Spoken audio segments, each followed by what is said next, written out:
महाशिवरात्रि व्रत कथा। शिव पुराण की कथा के अनुसार एक गांव में एक शिकारी था जो पशुओं को शिकार करके अपना घर परिवार चलाता था। वह गांव के ही एक साहूकार का कर्जदार भी था और वह काफी प्रयासों के बाद भी कर्ज से मुक्त नहीं हो पा रहा था। एक दिन क्रोधित होकर साहूकार ने उसे शिव मठ में बंदी बना लिया और उस दिन शिवरात्रि थी। शिकारी उस दिन शिवरात्रि की कथा को सुना। शाम के समय में उसे साहूकार के सामने पेश किया गया तो शिकारी ने वचन दिया कि अगले दिन वह सभी कर्ज को चुकाकर मुक्त हो जाएगा। तब उसे साहूकार ने छोड़ दिया। शिकारी वहां से जंगल में गया और शिकार की तलाश करने लगा। वह एक तालाब के किनारे पहुंचा और वहां पर वह एक बेल के पेड़ पर अपना ठिकाना बनाने लगा और उस पेड़ के नीचे एक शिवलिंग था जो बेल पत्रों से ढका हुआ था और उसे इस बात की जानकारी नहीं थी।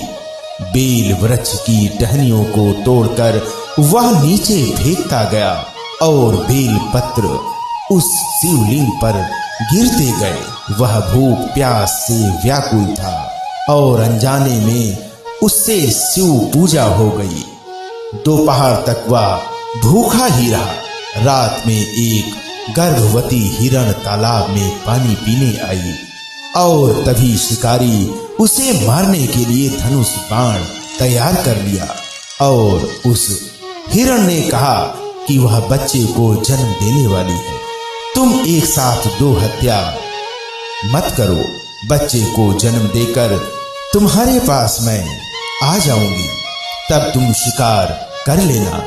और यह सुनकर शिकारी ने उसे जाने दिया।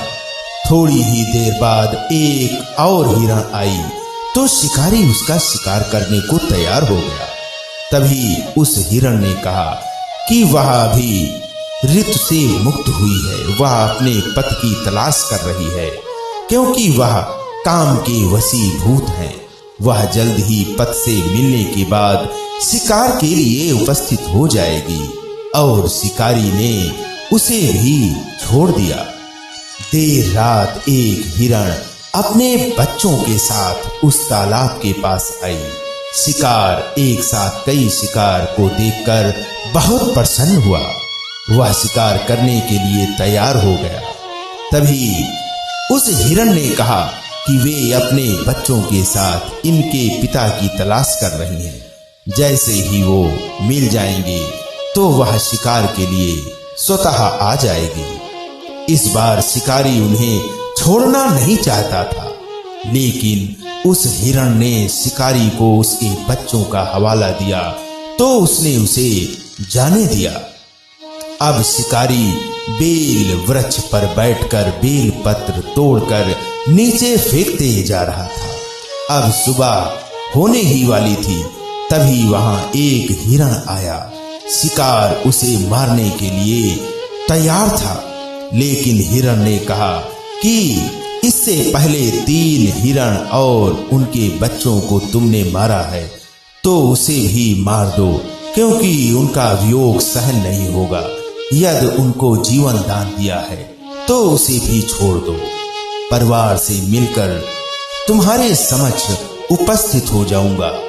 रात भर उपवास, रात्र जागरण और अनजाने में बेल पत्र से शिवलिंग की पूजा के प्रभाव से शिकारी दयालु हो गया था और उसने हिरण को भी जाने दिया और उसके मन में भक्त की भावना प्रकट हो गई और वह पुराने कर्मों को सोचकर पश्चाताप करने लगा।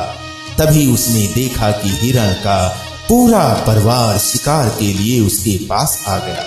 यह देखकर वह और दुखी हो गया और रोने लगा। उस शिकारी ने हिरण परिवार को जीवन दान दे दिया और स्वयं हिंसा को छोड़कर दया के मार्ग पर चलने लगा। शिव के आशीर्वाद से वह शिकारी तथा हिरण का परिवार मोक्ष को प्राप्त हुआ। ओम नमः शिवाय। हर हर महादेव।